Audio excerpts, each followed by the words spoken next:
I loved walking on the ground. We have such a great ground. There were so many friends that I made who are still with me. So I think that's what I miss. I miss the people and I miss the activities.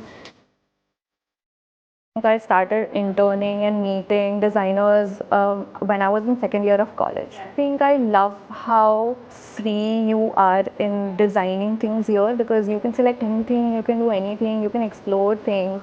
So it's great that you have time to explore those things here. That I think design process was a great subject. I loved doing that.